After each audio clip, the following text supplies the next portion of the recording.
hello. Hey, this is Warren Redlick. Thank you so much for watching. We got a lot to talk about today. We're going to talk about, we're going to start with the Tesla cult, but we're going to talk about TSLAQ, the latest things that the critics of Tesla are saying, the people who have long said, oh, Tesla's going to go bankrupt, blah, blah, blah. We're going to talk about the TSLAQ hypothesis, particularly Brad Munchin, who's also known as Motorhead on X. We've got some Gordon Johnson. So then we're gonna cover Gordon Johnson. We're gonna cover a little bit about Optimus because there's a little bit of mention in the TSLAQ circles that Optimus is fake, Optimus is BS, and I just want to help people distinguish why Optimus is special. And we're going to talk about Aptera at the end. So just to give you a heads up about where we're going, starting off with the Tesla cult, Fred Lampert accused Tesla people of being a cult. Fred Fudstone, as I like to call him, he's the head of Electrek. Friends don't let friends read Electrek, whatever. So my response is that, of course, we're a cult. I've never denied being a cult. Look, I've got my cult figure here. I got a little Elon for you later in the video. It's just that our cult is the best cult. And look, I'm an Elon cultist. I'm a Tesla cultist. I'm a SpaceX cultist. Yeah, we're a cult. It's just that we happen to be right. Like every once in a while, a cult turns out to be correct. So there we go with that. And Amy, I just wanted to mention that Amy responded to my post. She said, it's more like the funnest investment club. We have our own opinions. Some buy and hold, some trade options. Cults don't allow any individual thinking, and we crowdsource information online. A cult never crowdsources information. It is dictated to them. Elon doesn't just tell us this is the way it's going to be and we follow Elon. There's no head of the cult. Stephen Mark Ryan isn't in charge. It used to be Rob Maurer was kind of in charge, but Rob's no longer in charge. The haters may be in a cult. They don't seem to think for themselves. They repeat the same handed down narratives. They upend their lives with no visible gain. Shares appreciate, hate does not. I will say, there is some, and I would say I'm to blame for this to some extent. There is some criticism within the Tesla community. I particularly come down very harshly on Tesla influencers who, in my mind, betray Tesla. So if Sawyer or Farzad or somebody posts a news story from Bloomberg that's obviously fake without any critical thinking, without any hey, Bloomberg's saying this and this is why they're probably wrong, that's one thing. We shouldn't be supporting Reuters and Bloomberg and the Wall Street Journal and all these guys taking hit shots at Tesla. If we're going to share what they say, we should include, if we're adding value as influencers, we should be saying why we think they're wrong, where they might be right, offer some kind of critical analysis. If all you're going to do is repost what they said, what value are you adding? So, but that point about the cult, I do come down harshly on people who defect from the cult, people who are in the cult who don't conform to what I view as the rules of the cult. So I do think we are sort of a mild cult, but Amy disagrees with me, and Amy's smarter than me. So, and just really quick, the stonks are down, but the stonks are up. So everybody's panicking. Oh no, the stock has fallen to 413. Oh, the stock might go down below 400. Hey, the 52-week low is $212 a share. And we're up 4.4% in the past month. So maybe don't panic so much. I will confess, I did sell a small amount of stock. I think it was early this week. About 1% of what I hold in anticipation of expenses by the end of the year. So, we got about 2 months left in the year, 3 months left in the year. I'm like, okay, I think I've got some expenses coming. I sold a little bit. I happened to catch near the peak at 448 by accident. I wasn't trying to time it. I was actually selling it thinking, oh crap, it's going to go to 480 and I'm going to feel like crap that I sold at 448. And then I went to 413, so I don't feel like crap. But again, it's a small chunk. And, I wasn't trying to time. I just woke up one morning, for me, probably evening, whatever. I looked at the stock. I'm like, I might as well sell now, knowing I was going to have to sell at some point. Rule number 1 of the Elon cult: don't talk about the Elon cult. Very nice, B. So, turning to Motorhead, aka Brad Munchin. Maybe not his real name, we don't know. But he's been analyzing Yeah, I think the auto market in general for a long time, and he's been a leading Tesla Q voice for a lot of the other Tesla Q voices have sort of faded away, and Brad's still around. So he says Tesla's robotaxi sham could unravel on hurdles to get AV permits. In California, it takes 7 years. So this is like one of the essential points where I disagree with his view. And I'm not saying all the Tesla Q have this view, but he's basically saying, oh, it's going to take Tesla forever to get permits. They won't be able to run robotaxis for 7 years. And we'll get into that a little more. He says Musk says robotaxis for half of U.S. by year end, but no applications anywhere. That's not accurate. I don't remember when he posted this particular post, but I've seen Tesla robotaxi applications in, I think, Arizona, Nevada, multiple Texas cities, I think Florida cities, New York, Chicago, and of course California. So I think Tesla is working on getting robotaxi out quite a bit. And then he says Cybercab will have output capped at 2,500 a year. Grok agrees, and I'm going to show you that next. I don't know if this is easy. This may not be easy to read. It's not even easy for me to read. So let me take a look at this. NHTSA granted an exemption under its expanded automated vehicle exemption program that allows Zoox's purpose-built AVs, and I think there's a limit of 2,500 vehicles. This is a standard FMVS exemption. The 2,500 vehicle annual cap would apply to any future production of exempted vehicles under the same rules. That's right here. So he's claiming there's a 2,500 vehicle limit for Cybercab under some theory.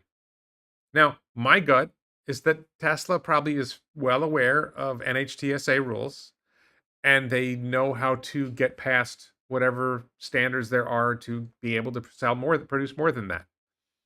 That's my gut. I don't know what the standard is that he's saying that they won't comply with. Not having a steering wheel and not having pedals. Well, obviously, if it works, and the nice thing is, if we had Biden in charge, if we had Biden and Mayor Pete, Secretary Pete in charge, then they might not be favorable to Tesla when it comes to addressing this. But with the Trump administration, I think it's likely that presented with, hey, we've got this system that works, and Trump will say, hey, it's all computer, might as well use it. And it'll be able to go ahead. There's this sort of faith that, well, it won't work because the regulations are this, and you won't be able to get past that hurdle. I think that's a stretch. I can't say he's wrong. I just think it's a stretch. It's an overconfidence thing. Like, why would you be so confident that the Tesla team hasn't figured this out and isn't working on this? And no, the people who run Tesla are morons. They don't know what they're doing. Obviously, they're idiots. It doesn't seem likely. So he says, this is the 5 to 7 year thing. He says, looking at the process of obtaining drivers, and to be clear, he has a Substack. The previous thing I shared, this is his pinned post, I think, on X, and it points to the tiny URL, points to this Substack article. That's his Substack article there. So he says, in California and other big robotaxi states, the process takes around 5 to 7 years of rigorous testing and data collection. Okay. And he says, Zoox took that. He has some chart or something like that. I don't know. He has some theory that Zoox took this long and Waymo took this long and Cruise took this long. So that's how long it takes. Yeah, but Elon's companies don't do things the way other companies do things.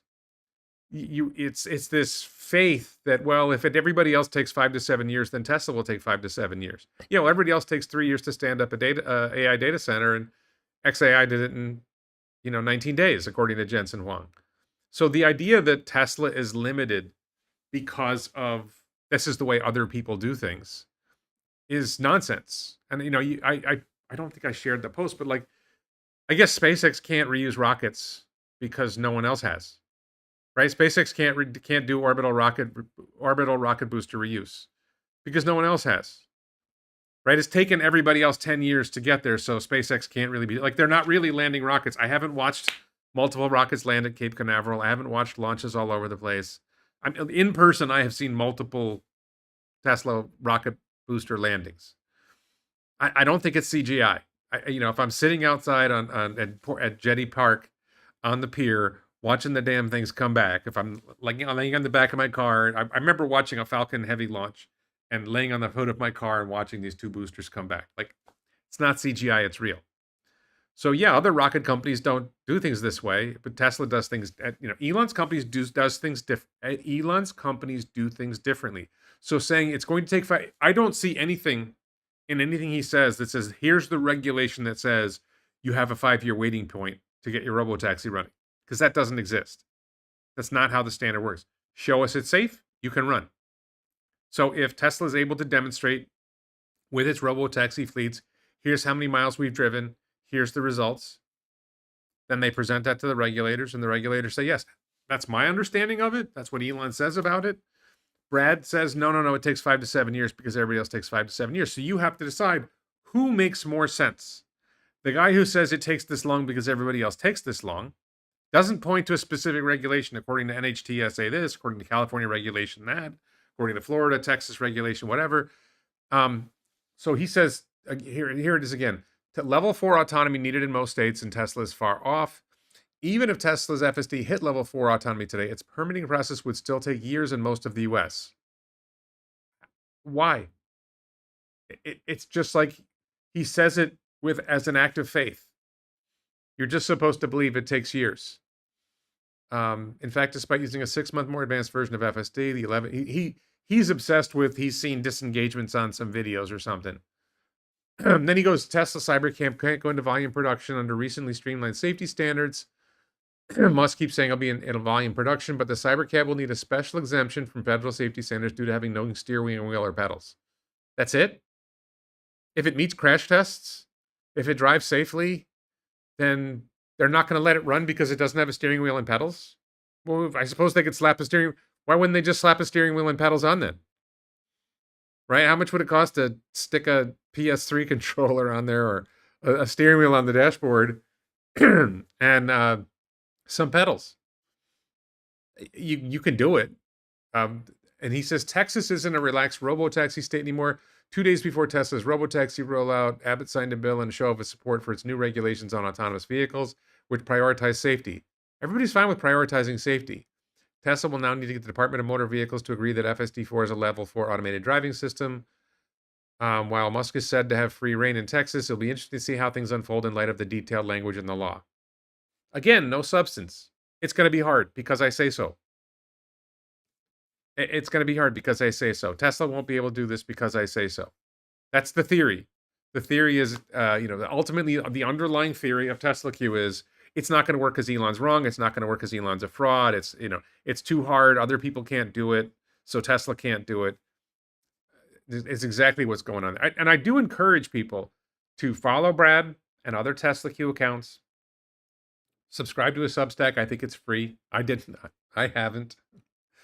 But you give it your email address, and you can read his Substacks. I think it's worth seeing what the critics are saying, so that you can apply critical thinking to what they're saying, and you can say, "Hey, wait a minute, is what they're saying making sense?" He criticizes the price-earnings ratio compared to Ferrari. Now, at this point, I don't think he's wrong here if he's right about the other stuff. Auto business will burn cash from Q4 onward, which is why Musk is making a big show of Tesla robotaxis to prop up the share price. I have never seen Elon try to prop up the share price. At one point, he said the stock's too high. I mean, he's not a guy who pumps the share price. Why would he pump the share price? Why would he care? I mean, he's apparently in buying mode. He bought stock around the 370 mark. So if the stock fell, he might buy more. I don't think he's planning to sell. So why does he care whether the stock is up or down? I don't understand why Elon cares whether the stock is up or down. I've never seen Elon care about the stock being up or down. I think he has fun with it. So I think that if he's correct, that robotaxi doesn't happen, right? So this is the ultimate underlying question. When does robotaxi go live for real? Right? We have robotaxi, but it's not at scale. Maybe there's 15 cars, maybe there's 30 cars, maybe there's 100 cars, but it really matters when we have 1,000 cars, when we have 10,000 cars, especially when we have 100,000 cars. I would say once you get to the 1,000, and once you pull the safety riders and safety drivers out of the car, that's a very, very big distinction. And Pig KLB says James Stevenson has a very clear video on constitutes level 4. I don't think level 4 matters. I don't think level 4 is an important issue. Is it safe? Does it drive safely? Does it drive as safe as human? Does it drive safer than human? This idea that level 4 matters, that, like, it's a standard. It was a level system was created. I don't know how many years ago before we knew that much about self-driving cars. The underlying question is, does it drive better than human? If it drives better than human, why are you keeping it off the road? And really, we hand driver's licenses out to 16-year-old boys. We hand driver's licenses out to foreigners. There's some of the there's the average human driver, but we hand licenses to the below average human driver. We've all seen them on the roads, right? Certain classes of drivers, 16-year-olds driving at night, have very high crash rate, but they still drive. So, and maybe they have to be 17 to drive at night or something like that, but we still allow a lot of dangerous people to drive cars. So if it's safer than the worst, shouldn't we really let them drive? I think it's going to be safer than average already, or soon, if not already. It's funny because you have Dan O'Dudo. I don't have anything from Dan O'Dudo in this any slides from Dan O'Dudo. Dan O'Dowd, aka real Dan O'Dowd, Dan O'Dowd. He's constantly saying, "Oh, Tesla's a menace. It's going to kill children." I don't think that there has been an incident yet where a Tesla FSD car is accused of hitting a pedestrian. I could be wrong. I think there have been crashes involving autopilot and FSD. I don't think yet, in years of autopilot and FSD, I have not seen a pedestrian hit by a Tesla be a story.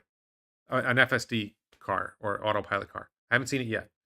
I just watched a video in Australia of some kid on a bicycle was going full steam at the road, and the Tesla stopped really quickly. Kid stopped, didn't go on the road, but it looked like this bicycle was going to come flying in front of the car, and FSD stopped. It doesn't hit pedestrians. It's actually a big part of the training for a long time was being careful around vulnerable road users, pedestrians, bicyclists, motorcycles, etc. Yeah, given the quality of driving since I think 2019, maybe I'd rather see robo. Yeah, human drivers are dangerous. I'm in Thailand where human drivers are worse. So just hitting on this point though, I think there's an open question here. First of all, what's going to happen in Q4? Right? We had in the ballpark of 500,000 deliveries in Q3. Are we going to see a drop off in Q4? We're going to talk about that. And if there's a big drop off, does that mean Tesla has a cash burn rather than a cash increase? Last thing from Brad, RBC Capital published a report estimating Tesla's robotaxi business is worth $649 billion based on the assumptions of 3.75 million robotaxis deployed, generating $100 billion in revenue at a 30% EBIT margin. 30% margin on a robotaxi? These numbers are like hilarious. A million robotaxis would generate, gotta run my numbers in my head. If they're getting $1 a mile and they're doing 60,000 miles a year, that's $60,000 a year per vehicle. A million vehicles would be generating $60 billion in revenue. And he's got 4 million robotaxis generating 100 billion in revenue. Like, what are these things doing? How are they? That's at $1 a mile. $1 a mile, 60,000 miles, $60,000 per robotaxi. A million robotaxis is $60 billion in revenue. How do you get only 100 billion in revenue on 4 million robotaxis? I have no idea. That's crazy. And then why would you only have a 30% margin?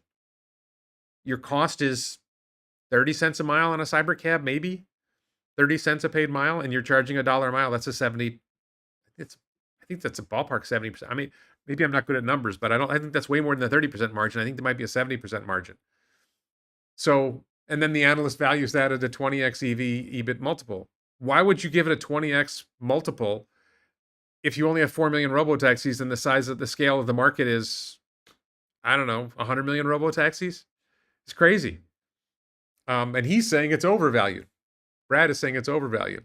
He admits Tesla, the claim, he describes the claim as Tesla will have a cost advantage because of mass producing the robotaxis where Waymo has to buy them using inexpensive vision-only cameras, lower cost base, allows Tesla to largely undercut rivals in fares, estimated to be 40 cents a mile. I don't think the price is going to fall to 40 cents a mile for a very long time. The current ballpark prices, he says, is around $2.50 a mile, or $1.56 a kilometer for those who are imperial challenged.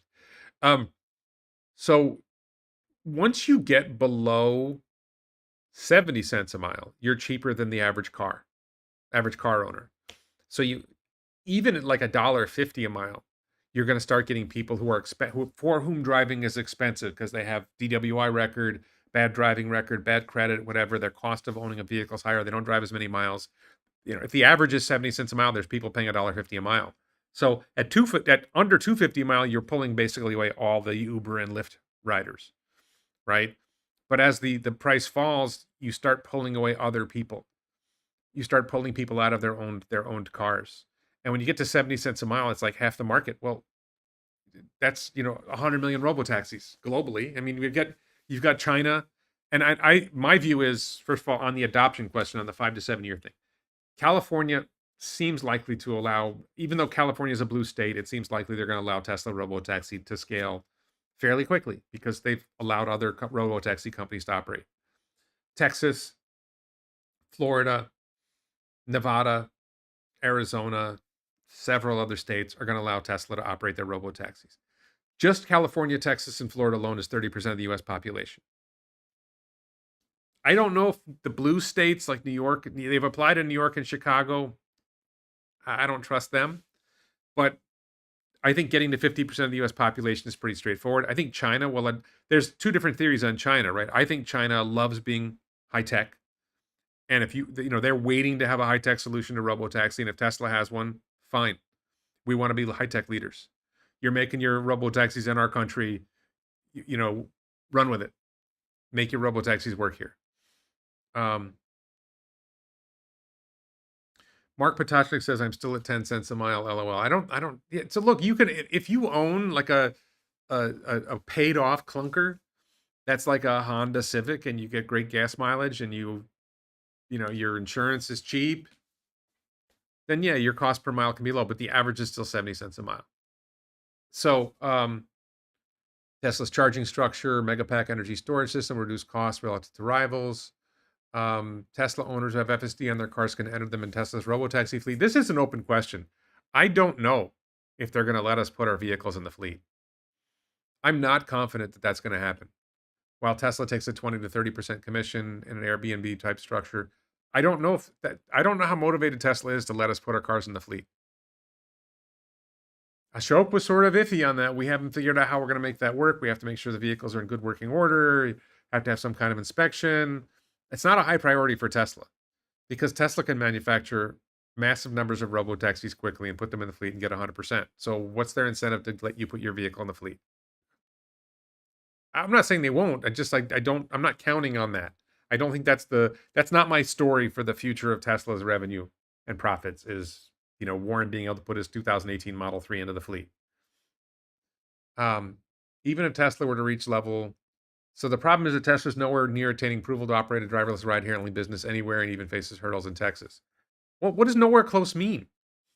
Does nowhere close mean? You really think it's going to take 5 to 7 years to get approval? You just don't know Elon. You don't know Tesla. Even if Tesla were to reach level 4 autonomy tomorrow, the data gathering and testing to obtain all the permits would still take around 5 to 7 years in half of the top 10 ride-hailing markets in the U.S. Based on what? If you have the miles, you have the miles. If you show the miles, you're good. This blows RBC Capital's fair value estimate of $649 billion for. So his theory is they won't have robotaxi operating at scale in 2030, so the valuation's ridiculous. My theory is robotaxi will be operating at some scale in 2026, by the end of 2026. One of us is right, one of us is wrong. Is it really 2027? Is it really 2029? Is it really 2031? This is ultimately the big question that you have to decide as an investor. If you believe, as I do, that robotaxi will be operating at scale by the end of next year, then it's a good time to buy Tesla stock. Not financial advice. If you believe they're never going to get robotaxi going, it's going to take forever, forget about it, not till 2030. If they don't have robotaxis running by 2030, I think there's huge problems for Tesla. So,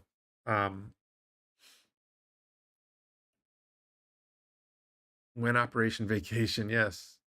Well, my life is Operation Vacation. Even when robotaxi becomes cheaper than owning it, won't persuade many people to not have a car. People are stubborn.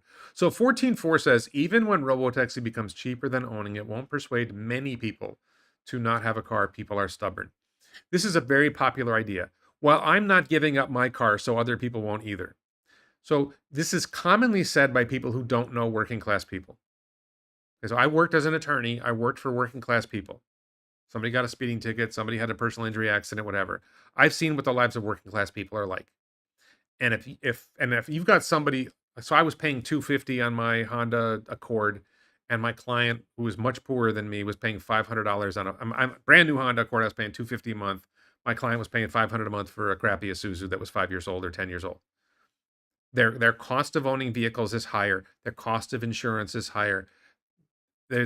My Accord got better gas mileage than their Isuzu SUV. It was just like an endless list of how my car cost me less than their car cost them.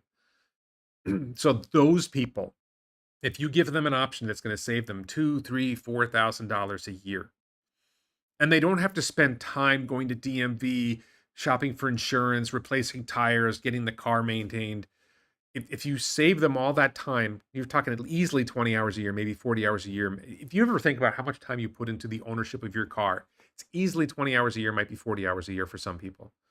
So if I'm saving you all that time and I'm saving you money, you're still going to own a car? Maybe you will. Look, so I'm still going to own a car because I'm wealthy, right? I don't think I'm like, especially here in Thailand, where I don't think robotaxi is going to be viable for a while. But if you're in a city and there's robotaxis everywhere and they drop you off at the front and pick you up at the front, you're going to keep a car? If you're wealthy, okay. But, especially what if you have to pay for parking? Like, what if you have, you're paying $200 a month to park your car in New York City? You're going to keep owning a car? Are you kidding? Gavin says, I would be happy to sell my car and just use robotaxi if convenient and cheaper. Hell yeah. Yeah, it's it depends on the individual, right? If you have a net worth of $2 million and you have an annual income of $100,000 a year and you live cheap, right? So you have a lot of discretionary income and you just really like having you've got a Model 3 performance and you like punching it. Okay, you keep the car. Steven says, when will the standard Model Y replace the premium Model Y as robotaxi? I think it's very likely. Let's just talk about that point for a second. I talked about the standard Model Y in a previous video, but let's just talk about this for a second. I think that standard Model Y is going to lower robotaxi costs. So if it costs Tesla $40,000 to make a Model Y, premium, and it costs Tesla $35,000 to make a Model Y standard, then their amortization on the vehicle is lower. Their insurance cost is lower. I think I heard that some of the changes make it easier to maintain, lower maintenance costs. The average robotaxi rider doesn't care. It's not going to lower your revenue on the robotaxi end, but it might lower your costs a little bit. I believe they might be slightly more efficient, so it saves a little bit on energy. Still getting 321 miles of range on these things. It's crazy. So, and I think it might be Model 3 as well that will go into robotaxi service. Model 3 should be better as a robotaxi in some sense because it should be more efficient on a miles per kilowatt hour because it's more aerodynamic. Although I don't know, because Model Y is doing really well on range. I'm not sure how they managed to make Model Y get the same range as Model 3, but they do. So I don't think there's going to be a monthly pass mark for robotaxi. I think it's going to be you pay per ride. I know consumers want to have a monthly pass. Look, I just want to pay $30 a month and drive me anywhere I want to go. That's not realistic. What a miserable way to live without a car and in a large city. So I lived in Bangkok for a year, more than a year, without a car. I mean, I guess my wife had a Honda City. We never used it. And transit system's great. I think it depends on I don't know. Do you like spending time at gas stations? Do you like spending time getting your car maintained? I don't know. I think that living without a car is great. If you think about do only good every day, Charlie says it's a miserable to live without a car and in a large city. So, like some people don't like living in large cities, but I could just ask the question. Anybody who says, really sit down and think, how much time do I spend maintaining owning a car? You have to get your driver's license. You have to register the car. You have to get car insurance. You have to replace the tires. You have to replace the windshield wipers. You have to get an oil change or do some other maintenance or whatever. Something breaks, you got to get it fixed. 20 hours a year? What's your time worth? $20 an hour? That's $400. My time's worth a lot more than $20 an hour, just to be clear. So anyway, okay, so let's move on. So we covered Brad. That's Brad's story.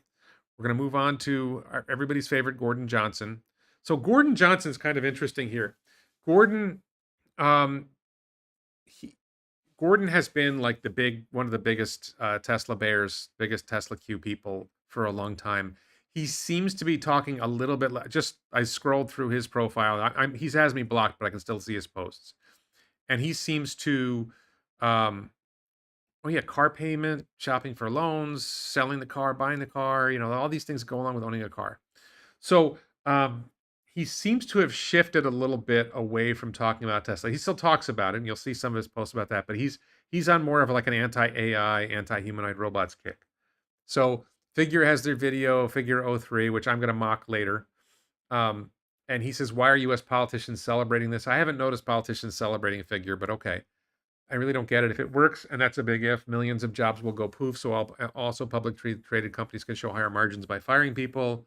This will create mass homelessness. Why is this being celebrated? What am I missing? So Gordon, my impression you'll see in the post is that Gordon is on the one hand saying AI isn't worth that much. It's not that big of a deal, and it's going to destroy all these jobs, and it's terrible.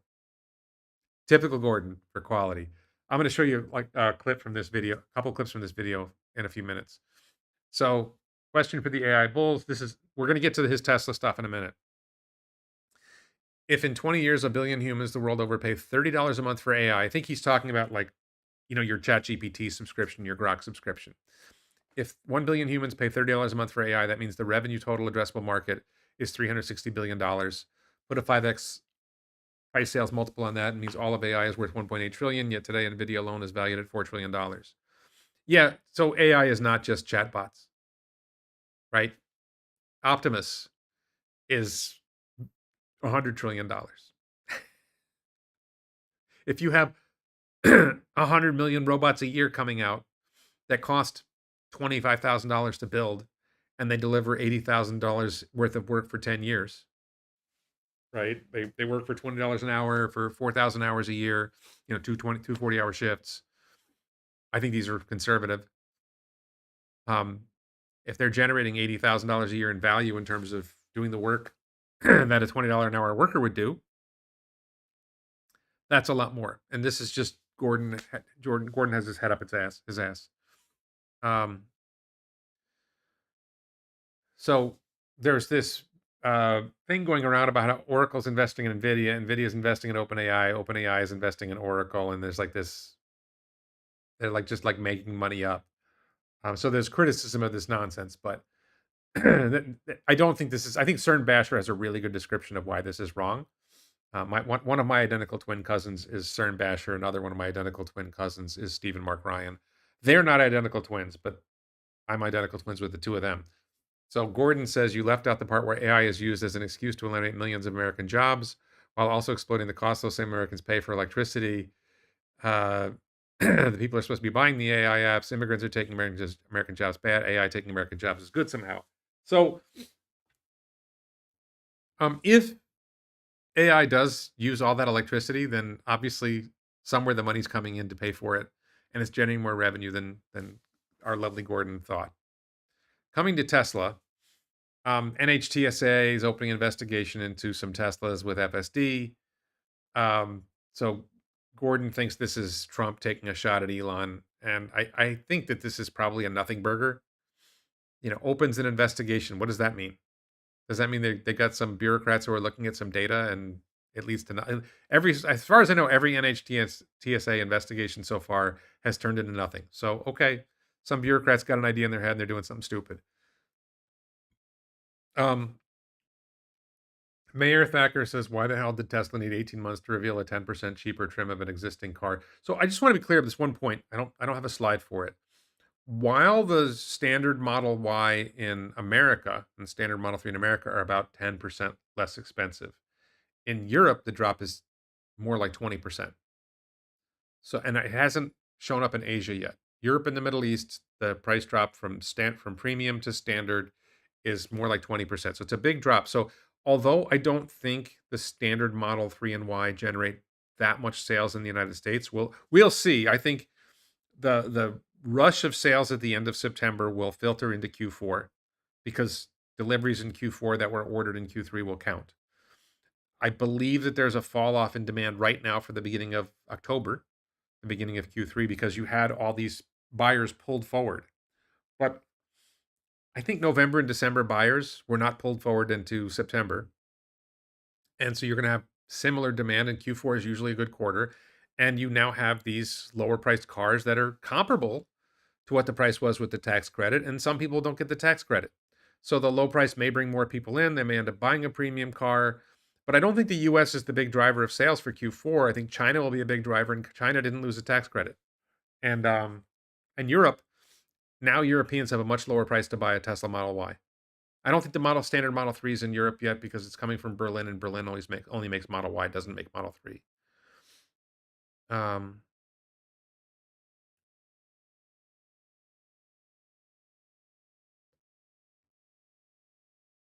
okay, sorry. And James Cat says you can believe that Tesla will solve autonomy, build a bot army, etc., and still admit that Elon Musk is a pathological liar. He's not a pathological liar. He's an optimist. It's sort of like a George Costanza thing. If you believe it's true, no, it's not a Costanza thing. Elon is very optimistic. He doesn't hide that he's optimistic. We all know that he's over optimistic sometimes. That doesn't make him a liar.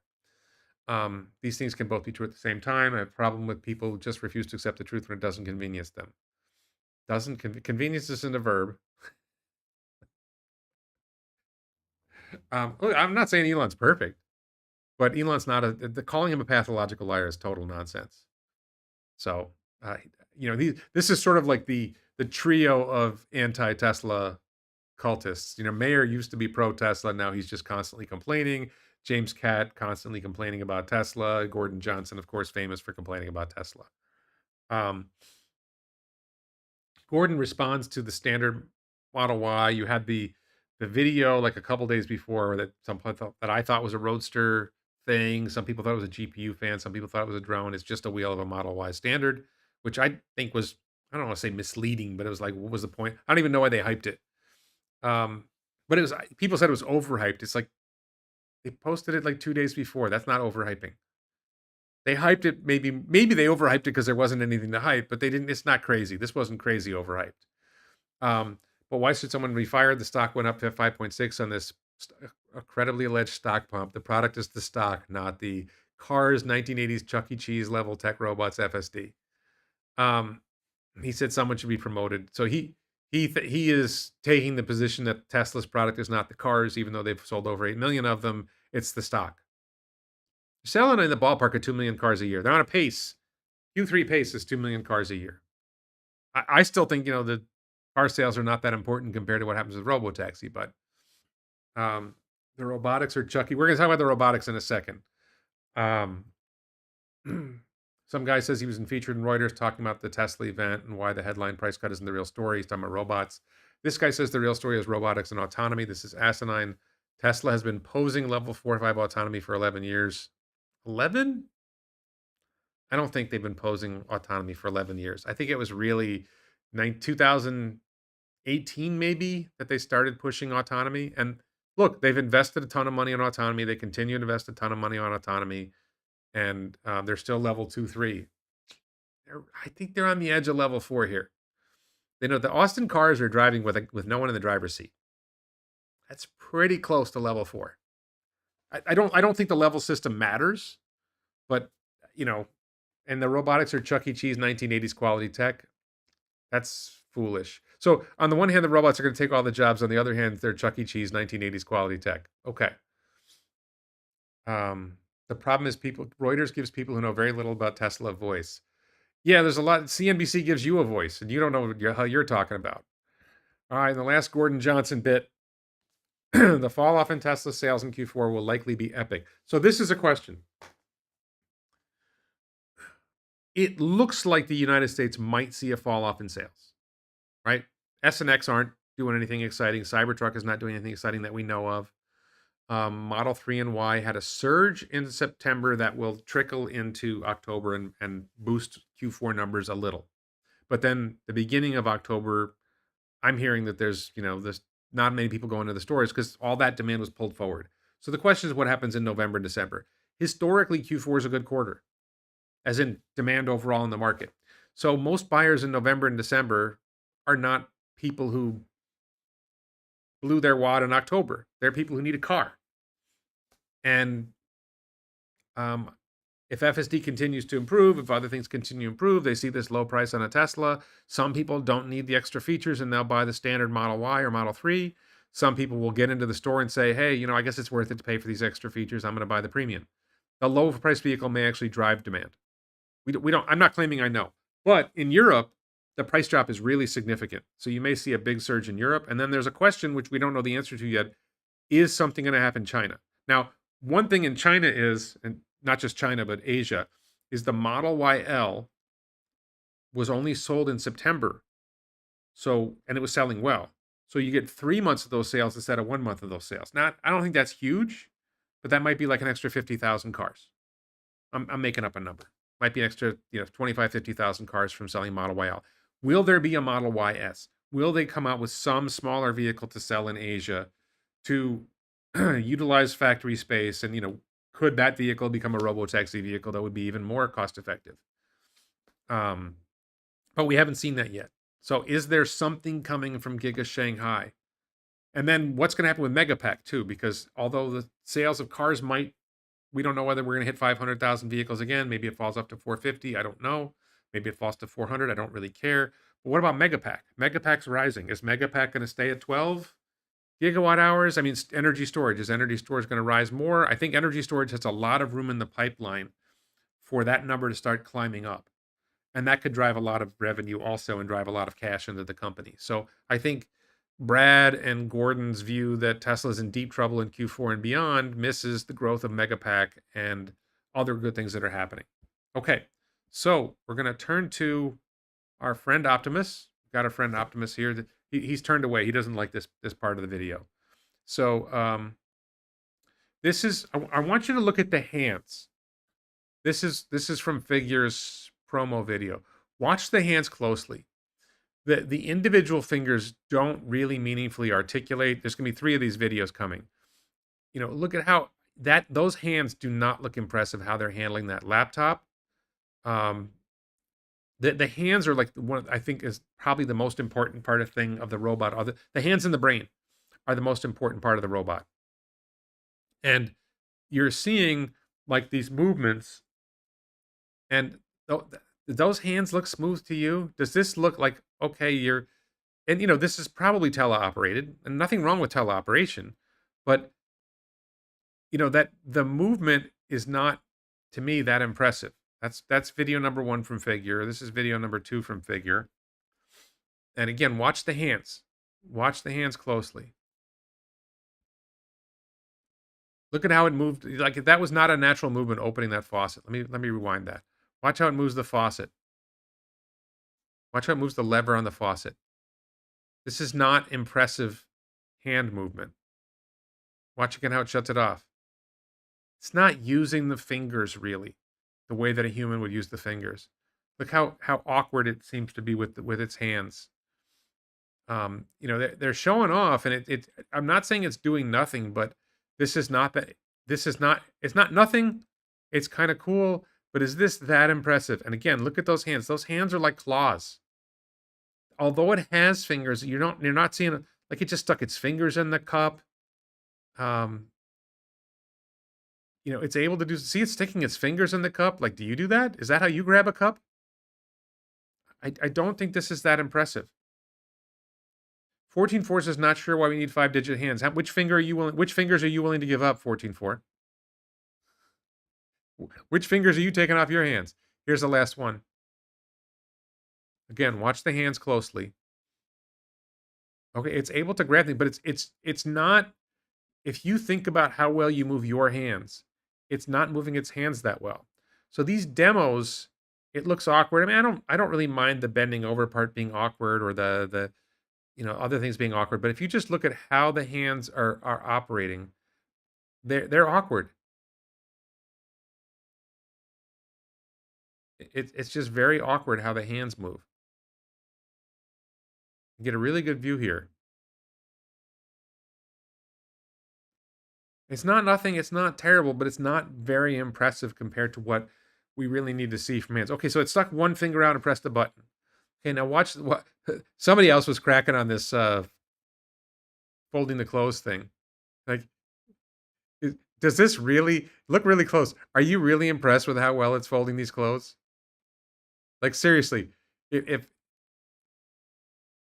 this is good, I mean this is their demo. Like I honestly I don't do better than this because I'm lazy. But if my wife saw this, she would. My wife, if my wife sees how I fold clothes, she refolds them. It's not very impressive. All right. So then the other big robotics company that we see people talk about is Unitree. I got a few videos from Unitree here. This one is this is their own YouTube channel. They're selling this robot for 1,500 euros. Again, watch the hands. Um, these hands are nothing. And this is the cheap robot, right? But these hands are basically like they're not even really hands. They're like circles. Like you don't see it use the hands at all in this entire video. Like, okay, it can move. These are basically toys. What CERN Basher and I talk about when we talk about humanoid robots is them able to do actual meaningful work. If you don't have real hands, you're not doing real meaningful work. It's like, okay, yeah, you can teleoperate and you can do these things, or you can give it some programming to do some cute moves, but that's not useful. And here's another one. Again, watch the hands. Let me do that one again. It doesn't do anything special with the hands, but are the hands, it's like the hands are at the end of the arms and the hands move, but they don't really move themselves. And so this one you see it actually holding something and doing something, but they're like claws. They're not really hands. Look at this. Look at these claws. This is the Unitree G1. This is like their leading robot. $16,000. Look at this. It's got like these mega claws. Now this is a year-old video. I should be fair. But like, do you really want your robot? Do you want your robot to open a Coke like that? All right, that's not reasonable. This is not what we're hoping for in our robots. Now, here I want to show you what a really good hand is. Okay, watch Optimus. He's catching a ball. This is a non-trivial thing. Now this is teleoperated. Okay, I'm going to play this one more time. Watch. Do you realize how hard it is to catch? I don't care if it's teleoperated. I think it might be harder teleoperated. Do you realize how hard it is to catch a ball? That is a much higher quality hand than what anybody else has. So there's two advantages that Tesla has over everybody else when it comes to humanoid robots: the hand and the brain. So I think I saw something about, I think maybe I asked Grok, so take it for what it is, that the inference hardware in the figure robot nowhere near the quality of even AI4 hardware that's probably in the current Optimus. We have AI5 coming in the next generation Optimus, and then we're going to have AI6 in a year and a half. The level of processing power in an Optimus robot is leaps and bounds above what these other robots have. The AI training clusters that Tesla has to train the robots to do things leaps and bounds over what anybody else has. The data that they're generating, first of all, they have the data from the cars so that the robot can move in space and understand navigating space the way the car does. Huge, huge advantages. So the brain and the hand are a monster advantage for Optimus. It's a completely different world. Let me just look in the chat for a second. Tesla suspended its goal of 5,000 units this year because of having issues. No, it's not issues with Optimus's hands. Tesla originally planned to produce 5,000 of the current generation Optimus bot. And they decided not to do that because they're very excited about the Generation 3 robot, which they will start making in volume next year. Imagine if it had 4 arms and four hands. Rare earth mineral shortages. I don't know enough about the rare earth story yet. I think it's too early to panic about rare earths. China is supposedly putting restrictions on export of rare earths. We'll see if that goes somewhere. 14.4 says, I don't think robots need hands exactly like ours. They just need to do the assigned tasks. If you think about the work that humans do with their hands, you need hands that can do a lot. The Tesla engineering team has studied this extensively, and they know what they need. I don't think you need to catch a ball, but you need hands to do useful work. Let's say it's turning a screwdriver. I don't know. Is cracking the walnuts like that supposed to impress? Good question. Mark says all I need is one hand. Okay, your sexual practices are up to you. Fred says, Warren, your thoughts for the deal with Tesla and LG to make batteries in Michigan of all places with a new formula that's 10% more cost and 50% more power. I have not seen the Tesla deal with LG, so I can't comment on it. First time I've seen it, just in your comment. First time I've seen it. William PMCD says they don't have brains. Do we? What are our brains? What do our brains do? We get photons coming in our eyes. We get sounds coming in our ears. So we perceive the world and we decide what to do based on what we see in the world. When it comes to doing work, right? We see things in the real world. We make decisions about what to do based on what we're told, what we read, what we see. We go ahead and we do things. And we see things in the real world and we then manipulate objects in the real world. And we use our brains to do that, and so does Optimus. Or so will Optimus. William says they have neural nets, not brains. Are you sure our brains are different than neural nets? Why are you so sure our brains are different than neural nets?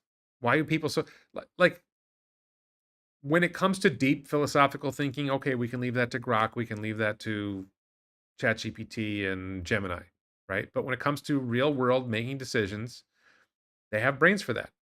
I do not have a photographic memory, Gavin. Thank you. When the van, I think my guess is that RoboVan is end of 2026 or sometime in 2027, more likely.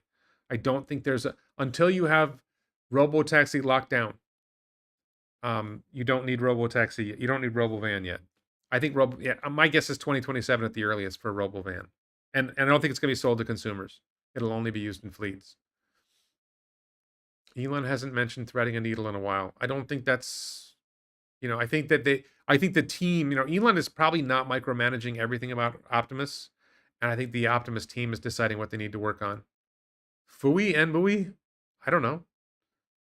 William, look, you're watching me with your eyes and you're listening to me with your ears and you're making decisions based on what you see, and then you're using your fingers to touch a keyboard in order to transmit something.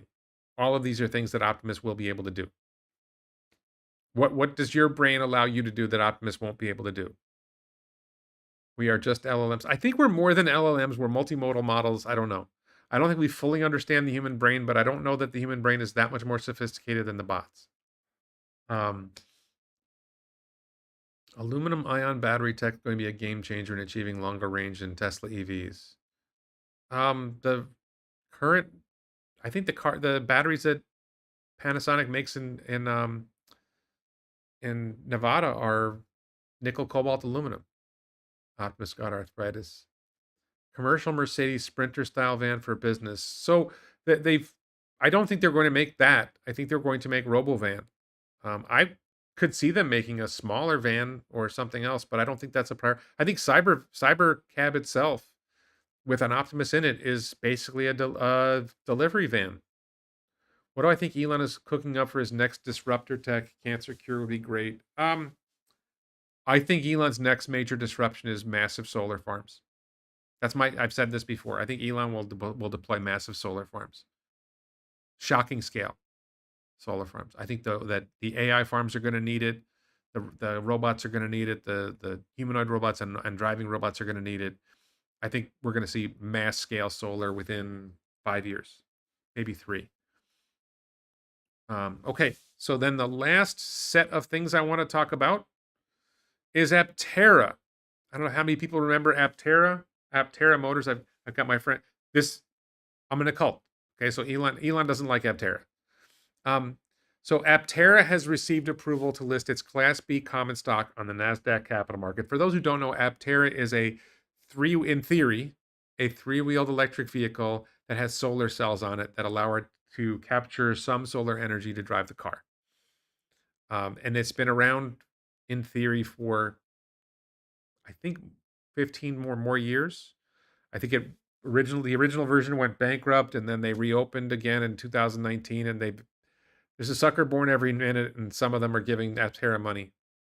I don't know why people are investing in this pig, but people are investing in this pig. So it's October 16th. It becomes traded on the NASDAQ under the ticker symbol SEV, which probably stands for solar electric vehicle.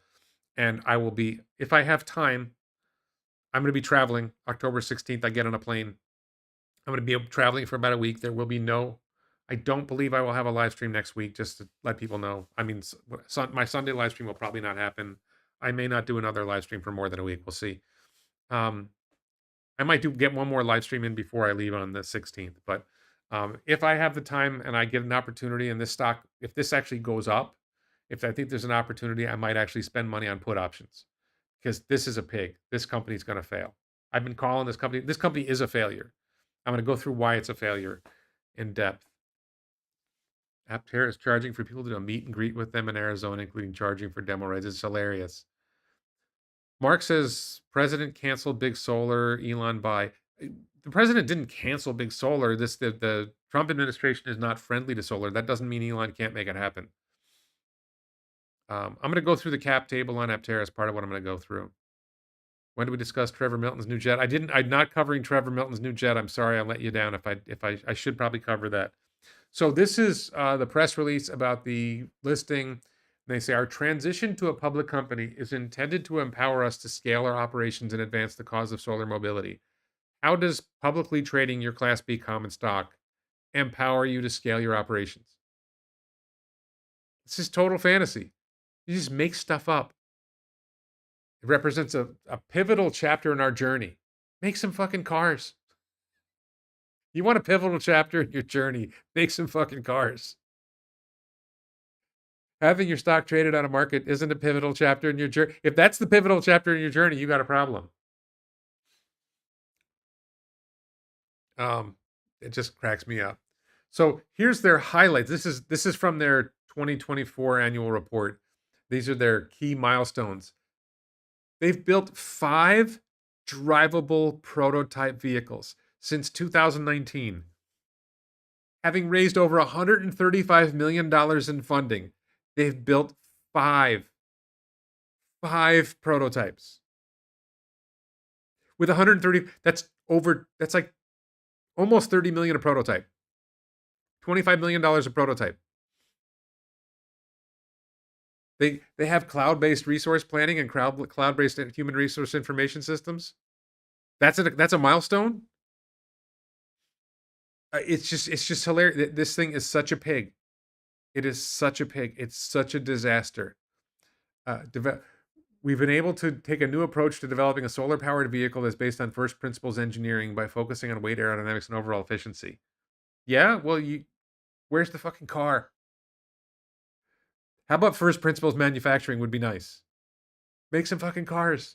I'm sorry, I just get so tired. I want EV startups to succeed. I do. I want EV startups to succeed. I want Rivian to succeed. I wanted, when Lucid first appeared, I wanted Lucid to succeed. I want EV startups to succeed. Lordstown, whatever. I want them all to succeed. They all suck. They're all full of crap. They're all a bunch of liars. They're all a bunch of fraudsters. They're all incompetent. So anyway, here's the cap table. So remember, they're putting the Class B common stock is going to be publicly traded. But there are 55 million or 55.5 million Class A common stock shares and 14.6 million Class B common stock shares. So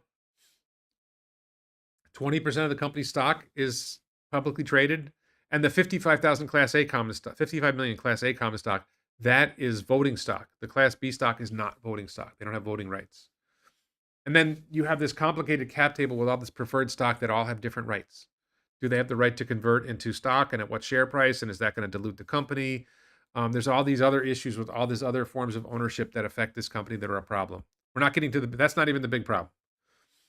So there's this comical line here in their annual report.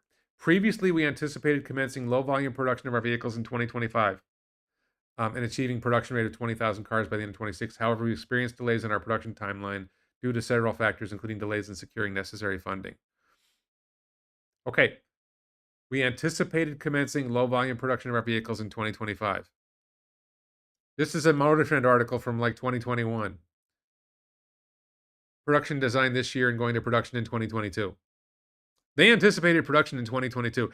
It is 2025. We are nearly in 2026, and they haven't produced a fucking car. They got 5 prototypes. They were finalizing production design in 2021 and going to production in 2022, and they still only have 5 prototypes.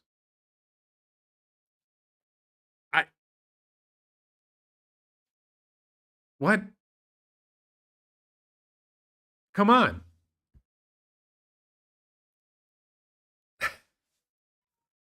So, and here's their from their annual their report.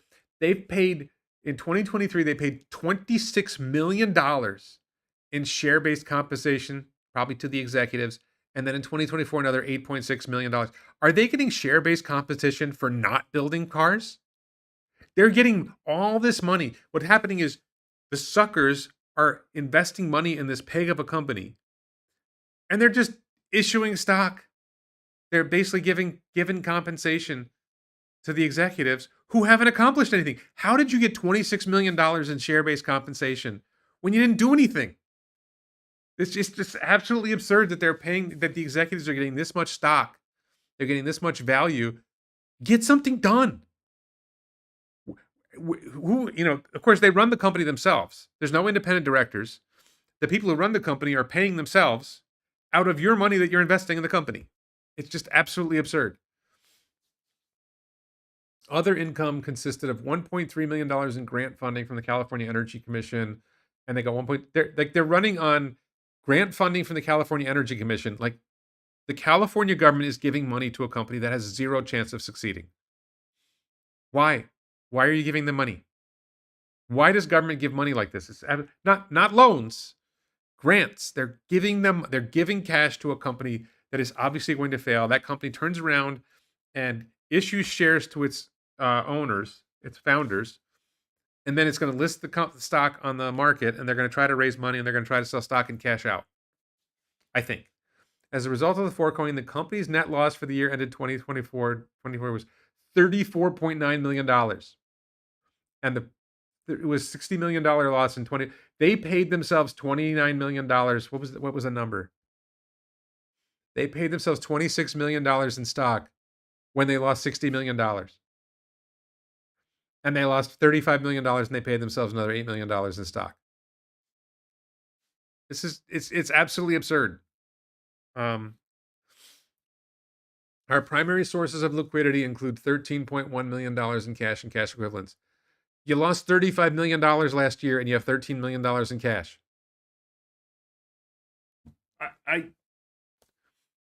I don't understand how anybody's investing in this company. During the year ended December 31, 2024, we issued 2.2 million shares of Class B common stock for total cash proceeds of $23 million. People invested $23 million in this company at notice this, by the way, weighted average price of $10.50 a share. In fourth quarter, we issued 83,000 shares in exchange for conversion of convertible notes with a weighted average price of $8.40 a share. So those guys got the stock for less price. Then these other guys, 1,900 shares, generated $7,000 at a weighted average price of $3.80 a share.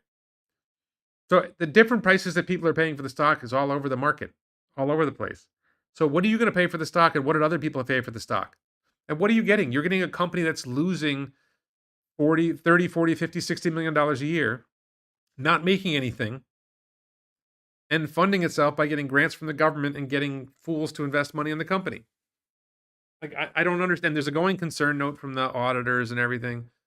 And then you can see here, stock-based compensation as restated, $35 million in stock in 2023 and 12 million. Remember, they said before $8 million. Now it turns out there's $12 million in stock issued in stock-based compensation as restated. Net cash used in operating activities, $22 million. They burned about $20 million a year in stock and in cash. Then they spend money issuing stock. Then they get some cash in from the stock, from selling stock to people who are fools.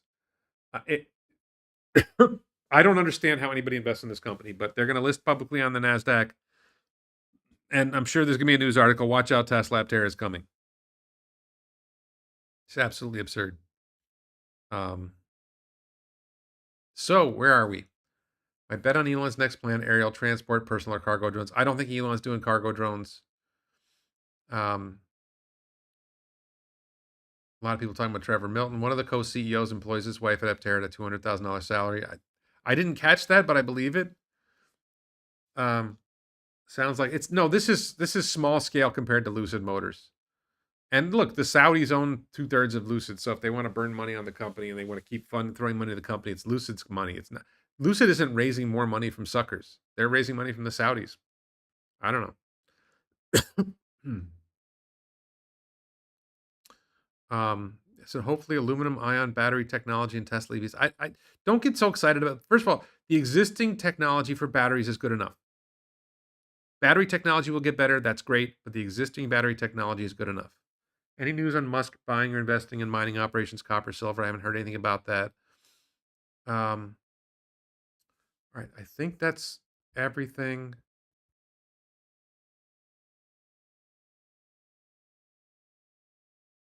Okay. Trump pardoned Milton because Pam Bondi's brother was his attorney. Trump pardoned Trevor Milton because Trevor Milton gave Trump $2 million. That's my understanding of it. My opinion. Um, okay, so I've run long. It's bedtime.